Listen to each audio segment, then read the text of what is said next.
important to recognize here is that the laws of behavior change govern us all. Okay, so as Carol suggests, if I'm working with a group of kids and I apply something, whatever that something is, whether it's ISS, timeout, reinforcement, whatever, and it works for one kid, I'm reinforced by that practice. And even if it's only happening once in a while, now I'm intermittently reinforced, which actually strengthens a behavior that I believe in. Okay? I believe in it. So we have to be really careful that we're, again, being reflective, looking at our data, and rather than being quick to blame the kid, looking at the process. And again, I'm not a big fan of throwing the baby out with the bathwater. I say, let's look at the system, let's look at our data, and let's see if we can make it fit for the kids that we want to use it for. Good hand, Liz. I have a question about the 10 days. Yes. So, in our school, we have an alternative education building on our campus. And so if a student is suspended, they are then provided the opportunity to serve the suspension in the alternative education setting. Okay. And the thought process behind that is that they're still receiving educational services. And so when that happens, the work is coordinated, it goes over to the alternative setting for them for the next day, it's already over there. And we also have special education teachers over there that will work with students that have disabilities. So is that kind of suspension still count towards the 10 days?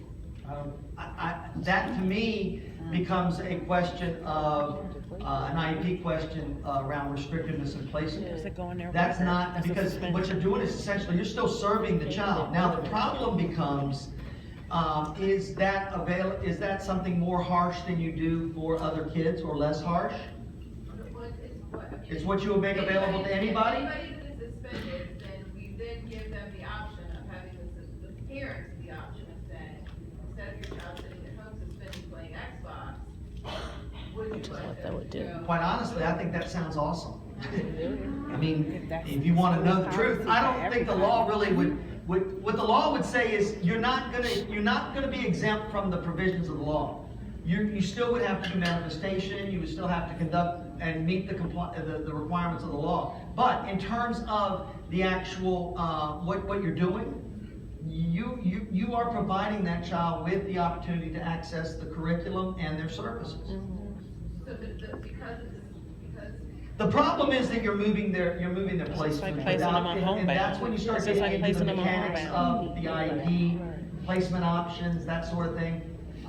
That's where it starts getting, you're kind of muddying the water. And it has to be in an IEP too. Yeah, I mean, but I mean, it's interesting because let's just say we took the same scenario that she just offered us and said, we're not gonna make the alternative setting available.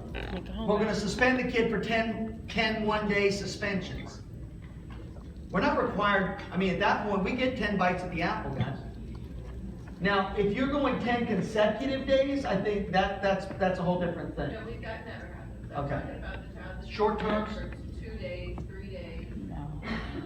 Sounds like you're offering an alternative. I would be hard, as long as you're meeting the other requirements under the law and all their protections are enforced, I would think that you're on steady ground. Now, if you do a manifestation, you find that it's a manifestation of the disability, that's when you now have to go to FBA, BIP, and all that. It's an interesting scenario. That's unique. I don't think I've ever heard of that. I don't think I've ever heard of a school doing that. I've heard of schools doing it under very specific circumstances where they move a kid. But we'll talk about that in a minute. Anybody else have any thoughts on that? I mean, because that's kind of unique to me. I have to do some research, which I don't mind doing. I know. Other thoughts on ISS? Here's what I want you to understand. Again, please remember, when they developed this concept, it was done nobly. It was done with good intention. But like a lot of good intentions, right? They don't turn out quite so no. So, So, again, going back to short term, and the reason ISS is in there is because it can be constituted as a short term. So a series of short-term suspensions for different incidents. Okay, so you got kids, and now you got kids who display like 5 or 6 different types of behavior. Different things. They yell out, they walk out, they can different types of behavior rise to the level of a pattern? yes, yes. Yes. How? They're all part of the disability. Okay, so they could be directly linked to the disability. Good, great, good hand raising. It happens in the same environment. Okay, so now we get beyond the behavior and we start looking at the context, right? So activities are the same, teachers the same group. So remember, pattern is not driven by the behavior itself. Pattern is driven by all those other variables that can influence it. Does that make sense? And so a lot of times when I work with schools, what they'll say to me is, CJ, this can't be a pattern because it looks different. But it's always happening in Mr. Brown's class. Okay, there's your pattern, right? CJ, So, yeah. what about removing kids? Because the pattern that we're seeing as advocates is that kids are being sent home on administrative leave, not suspensions. So when you look at that type of situation, Administrative leave. Time out. That's what teachers take, right? well, that's what we're Well, getting. that's what they do to principals when they get in trouble. Well, administrative absence, or however they want to put it. So if a parent is told, come get your child, Okay. is that not still considered a short-term suspension? Absolutely. That is one of those, again, that's one of those shell games that schools play. And here's what they're doing. And this has historically been something that has been evident in elementary, but we see it from time to time in middle and high. The teacher and the administrator and the parent will sit down and actually agree that if my child comes in today and they're not having a great morning, call me, I'll come get them. And the parents often agree.